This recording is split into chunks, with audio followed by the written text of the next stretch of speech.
A legal challenge in Gambia threatens to reverse the will of the people and deepen the political dispute. In South Sudan, a political crisis continues to grow.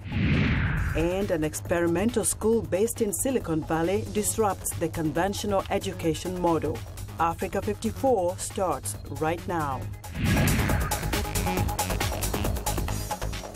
Good evening and welcome. I'm Vincent Makori. This is Africa 54. Tonight, we begin in West Africa, where a major political dispute in Gambia is growing wider by the hour, and a legal challenge threatens to reverse the will of the people.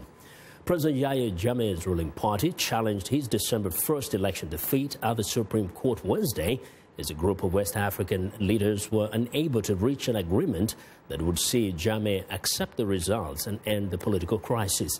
The legal petition filed by the Alliance for Patriotic Reorientation and Reconstruction now raises prospects that Jammeh's loss to Adama Barrow could be overturned. According to Reuters, the document submitted to the High Court says that Barrow was not duly elected as president and that the ballot was void. President Jammeh initially conceded defeat to Barrow, but dramatically reversed course and rejected the election results, triggering international condemnation. While regional leaders are set to discuss the dispute on Saturday at an ECOWAS summit in Nigeria, Liberian President Ellen Johnson Sirleaf says that President Jammeh has given her assurances that peace and stability will be preserved during the crisis. For more insight into the developments in Gambia, Tamsir Jassif, former political prisoner in Gambia and now founder of Gambia Association for Peace and Reconciliation, joins us from Atlanta, Georgia. Welcome to Africa 54, Tasmir. Thank you for having me. Now, first, everybody was pleasantly surprised that Mr. Jammeh had conceded defeat. Why did you believe that he was going to leave power that peacefully? Knowing President Jammeh the way I do, when he announced that he has accepted defeat and would step down, I was shocked, because that is not the Yahya Jammeh that we know. And Lord and behold, my thoughts were confirmed when he turned around a few days later and said that he wasn't going to accept the results of the election. This is typical Yahya Jammeh. And the fact of the matter is that he's been there for 22 years, regardless of what. He has got to go. The Gambian people have spoken. They have chosen Mr. Barrow as our next president. And whether Mr. Jammeh likes it or not, as determined as he is to stay in power, we're equally determined to remove him. He has got to go. But we know he's a military man, but this time around, he has actually gone to court. He's gone to the Supreme Court. So would you say that at least he's using legal means to contest this election? Mr. Jammeh's use of any legal means is only to his personal interests and not based on justice or the interests of the nation. Mr. Jammeh has violated the Gambian constitution more than any other human being on the face of the earth. Mr. Jammeh cannot be trusted. Mr. Jammeh cannot be given any leeway. Mr. Jammeh cannot be entertained in any way, shape, or form to cling on to power. It is not to the interest of the nation. It is not the will of the nation. Jammeh simply has to go. He is playing games. We've known him for so long. You can't stay in power for 22 years because you are good. No one is that good. You cling on to power 22 years because you use the worst means possible to stay there. Now, and Jammeh has to go. Do you believe that ECOWAS can actually persuade him or force him to step down? ECOWAS has the means. Now the question is, do they have the will to do it? If they have the will to do it, they have the means to remove him. And even if ECOWAS is dragging their feet, I can assure you the Gambian people will eventually, in a peaceful way, force Jammeh out. We'll just stay home. Nobody goes to work. Nobody goes to school. The nation will shut down. Jammeh will eventually leave. It's time for him to go. He has to go. There is no room for negotiation.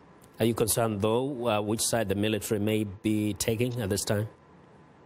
Eventually, the military is going to find their right place and go there. Right now, there's a lot of dust. The dust is going to settle. The military is going to find out that Jammeh eventually will go, and they will have to live in the Gambia with the Gambian people.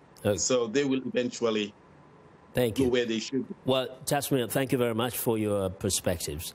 and that is Tasmir Jasseh, who is the founder of the Gambia Association for Peace and Reconciliation, joining us from Atlanta, Georgia. Now, the international community is urging Russia to use its influence to stop Syrian government forces from committing atrocities as they close in on the last pockets of Aleppo still held by the rebels.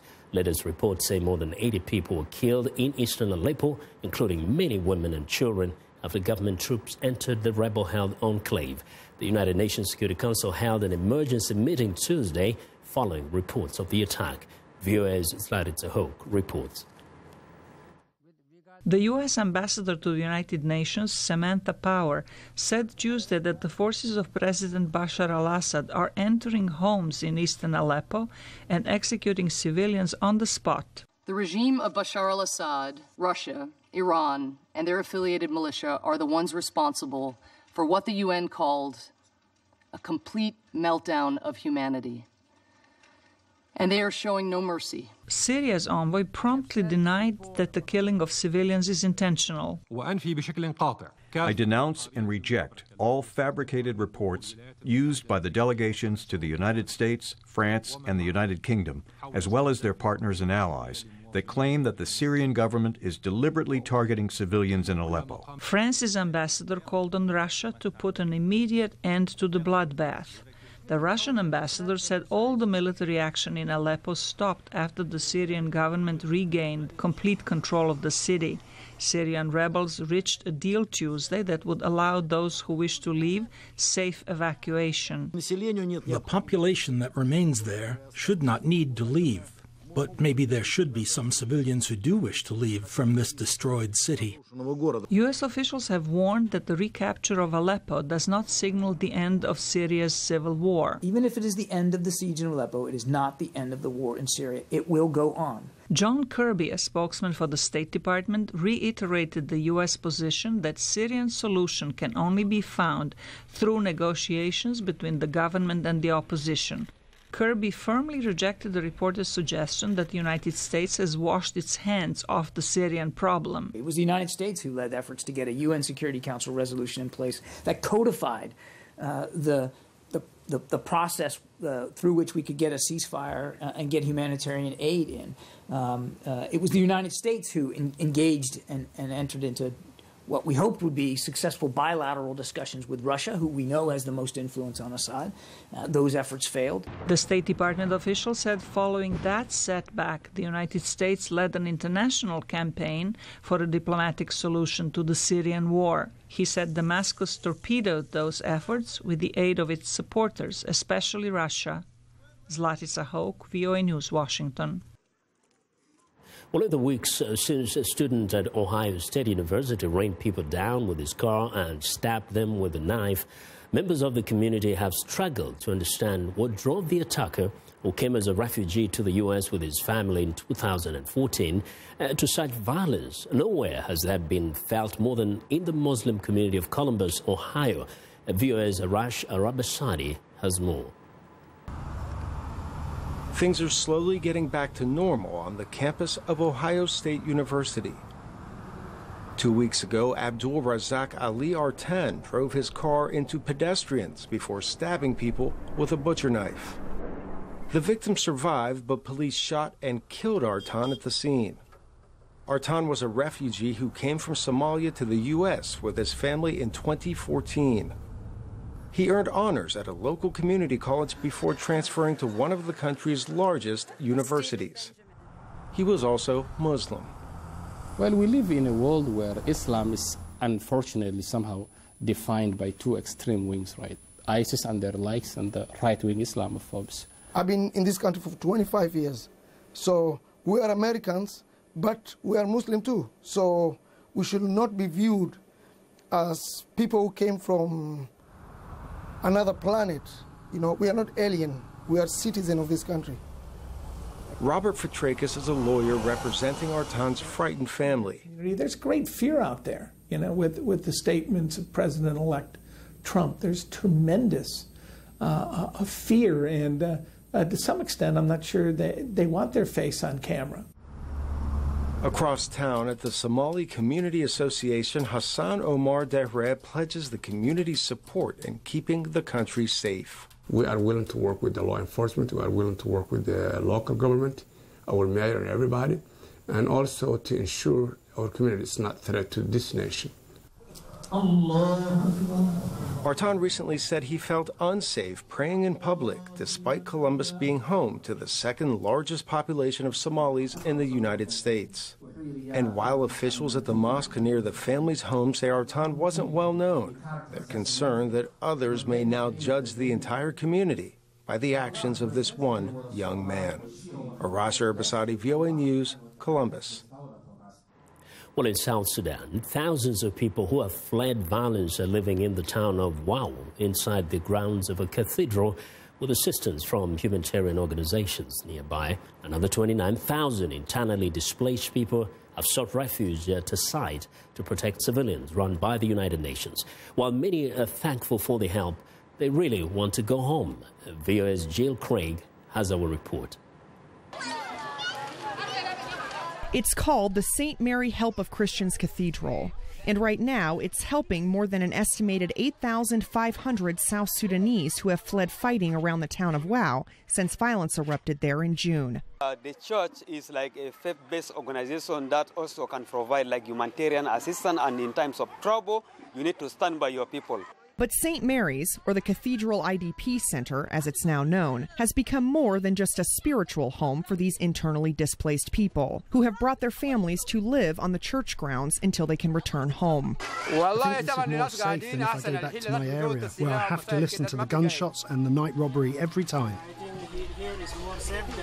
Helping these newcomers is an undertaking of almost biblical proportions. While the church lends its space, the World Food Program supplies food, Oxfam helps with water, IOM assists with health care, and UNHCR handles general protection. But there are challenges here. Like in many parts of the country, food is in limited supply. Schooling has come to a halt, yet people still arrive. And the church has no land to expand or to extend a place where the IDPs can go. So we are congested. But the church isn't the only place hosting IDPs. Just across town is a UN Protection of Civilians site, which hosts another 29,000 IDPs. Although many of them are thankful for the assistance, they say they'd rather be home. Nobody wants to stay, but because the life there is not safe, that's why we are still here now. Security is stricter at the UN camp than the cathedral, but some church residents say they're getting help from a higher power. The belief we have in faith, that we are Christian, we are praying every day. So this is how we are staying here without fearing anything that may happen to us. The church is hosting more than 3,600 IDPs at 3 other locations around Wau. Despite the challenges, officials say they will continue doing so until it's safe for people to leave. Jill Craig, VOA News, Wau, South Sudan. Well, for more on the situation in South Sudan, I'm joined in studio by Angelina Teng. She's a member of the Political Bureau of South Sudan's SPLA-SPLM in opposition.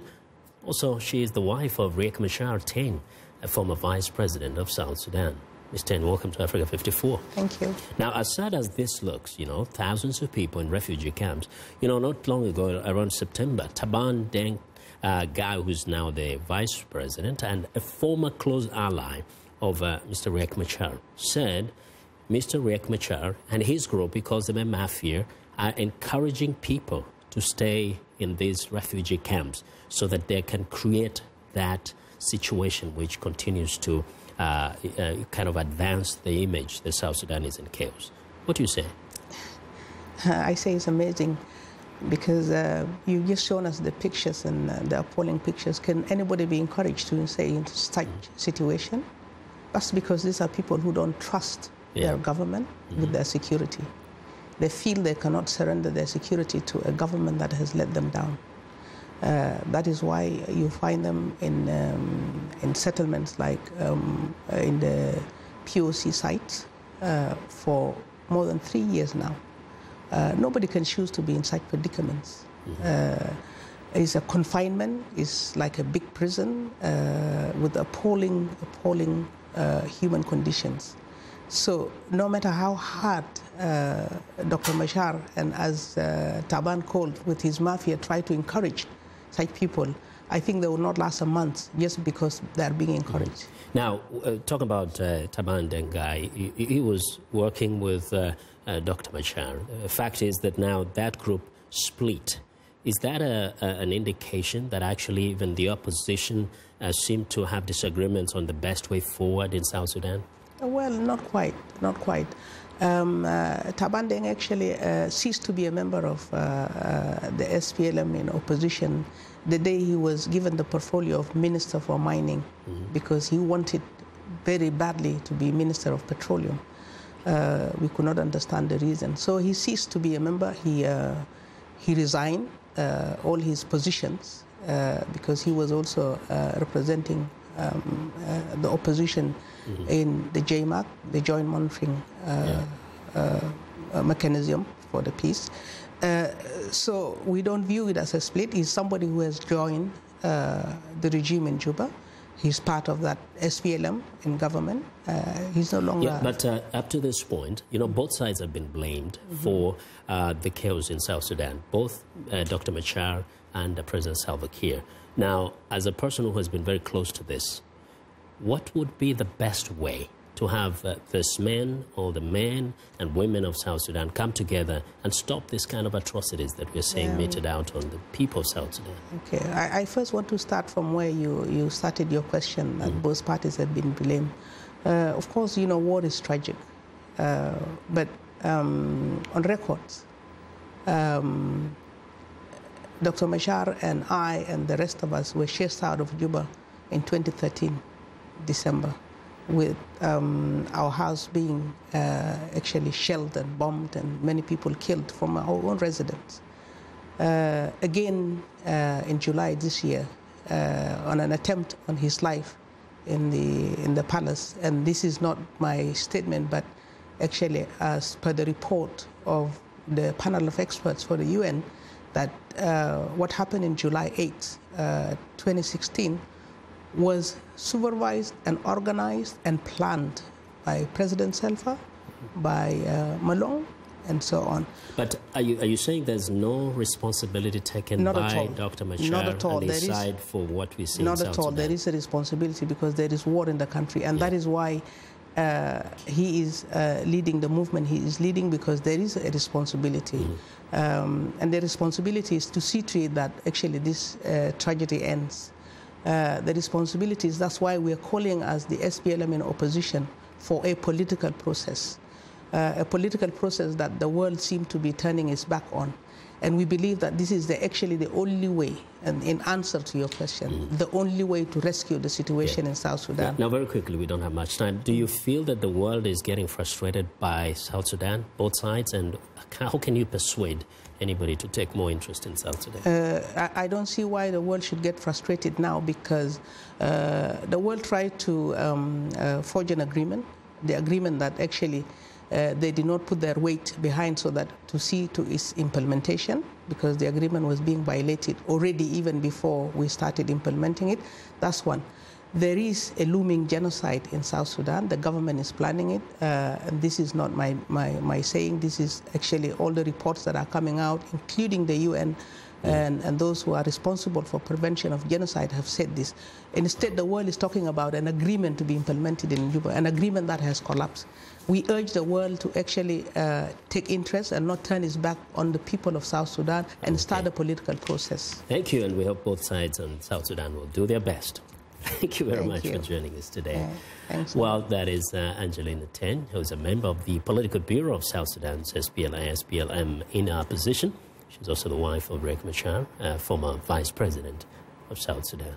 Now, a national dialogue mediated by the Congolese Catholic Church involving opposition members and government representatives in the Democratic Republic of Congo is in its second week. The Catholic Bishops' Conference is racing to secure a deal before December 19th, the official deadline for President Joseph Kabila to leave power.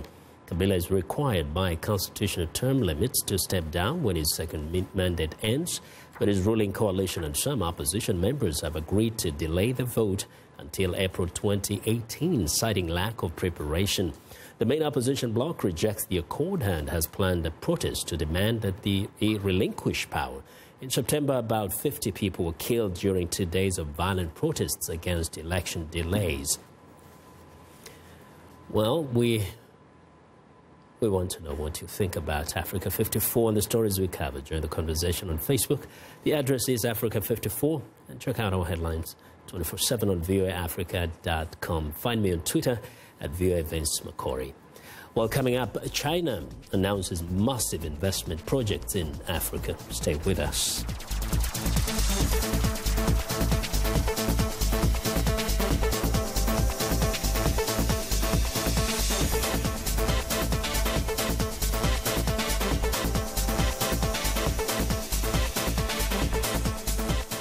I am Shaka Sali, host and senior editor of VOA's international call-in talk show, Straight Talk Africa. Today we'll examine the tobacco industry. We pretty much touch on anything that you can think of. Politics, health issues, human rights issues, you name it, we talk about it. The issues that we discuss are pertinent to most people on the African continent. A very, very rare and unique opportunity to interact with their leaders.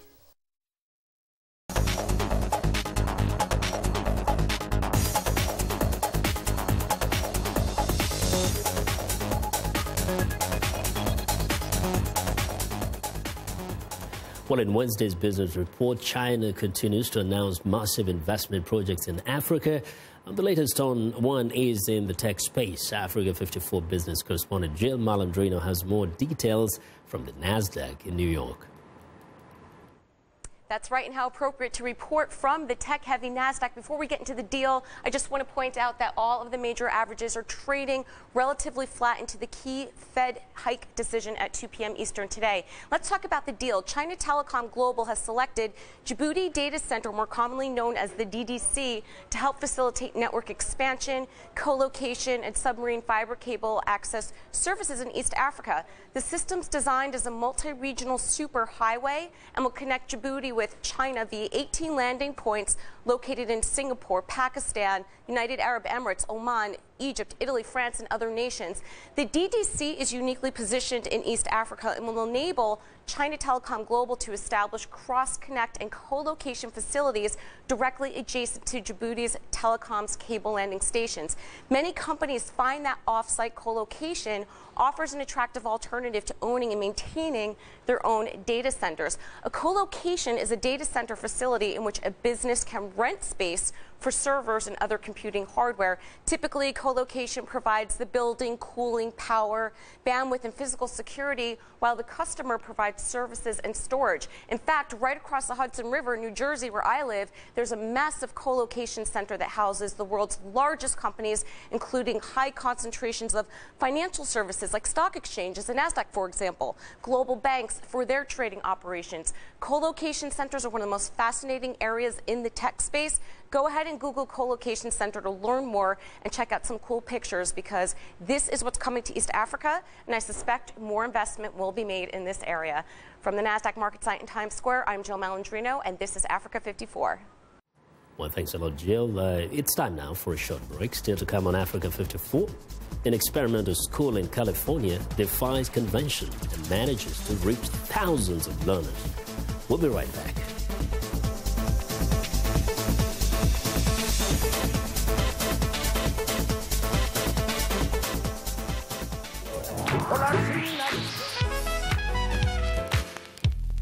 Hamilton Live is a live audience performance. With live music, you have that interaction. There's nothing like getting that immediate feedback from the folks that you're performing to.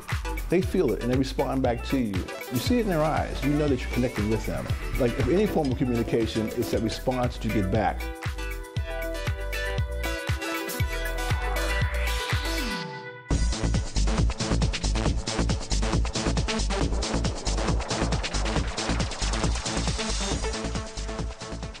Well, in a previous report, we told you about Khan Lab School, an experimental school based in Silicon Valley, California, that disrupts the conventional educational model.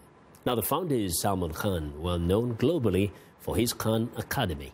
What started as an online tutoring portal today is reaching out to tens of millions of learners through its online lectures. VOA reporter Saqib al-Islam visited Khan to find out how it started and his vision for the future. Khan Academy's mission is to provide free world-class education to anyone, anywhere. True to its mission and with the help of internet, it is reaching more than 100 million interested learners around the world annually. Academy founder Salman Khan explains the very simple idea behind it. We could use technology to actually humanize what happens in the classroom. A graduate of MIT and Harvard, Khan says he has always been fascinated by the notion of using software to help people learn and make it more personalized. Where every student's allowed to work at their own pace. He got a chance to experiment with the idea when his young cousin needed help with her 7th grade algebra. Over the phone, in about 5 or 6 weeks, just getting that personal attention. I don't think there was anything special I did. She was able to learn that and then even get ahead of her class. Khan says that was the point which got him hooked to the idea that we need to move away from the traditional academic model. There's many studies that show that personalized learning, personalized attention can help people learn much faster. Welcome to the presentation on Basic Addition. Khan Academy's online lectures do that for the seekers around the globe, where every week several interactive lectures are posted on various topics, including math, physics, chemistry, biology, economics, and others via YouTube videos. This right here is a map of the Persian Empire. Khan Academy's YouTube channel has almost 3 million subscribers, and more than 10 million learners visit these lectures every month. My name is Mark. Like Mark Halberstadt, a software engineer from Colorado who posted this thank you video for Khan Academy. I think has really had a pretty profound impact on my life. Khan also recalls the story of how a young girl from Afghanistan whose town was taken over by the Taliban had no school to go to. She taught herself through Khan Academy. So she actually smuggled herself into Pakistan, to Karachi, to take the SAT, because the SAT wasn't offered in Afghanistan. So when we hear stories like that, it's like something you'd read in a science fiction book, but it's incredibly satisfying for our team here.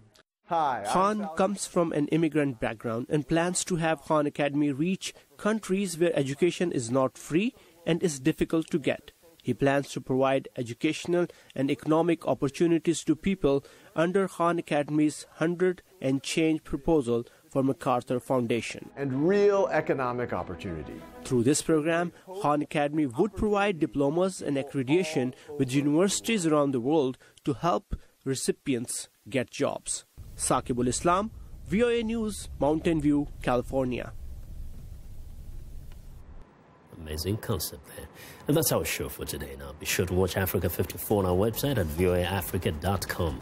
For more news, tune in to VOA's evening radio show, Africa News Tonight, at 1800 UTC. And in the mornings to Daybreak Africa, between 0300 and 0600 UTC, Monday through Friday. Thanks a lot for watching. From all of us in Washington, have a good night.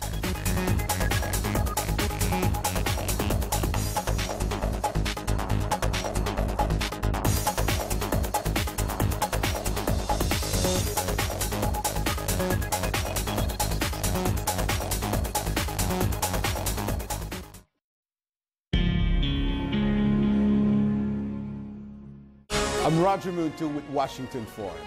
This is VOA. Follow us on Facebook. Go to facebook.com/Washington Forum.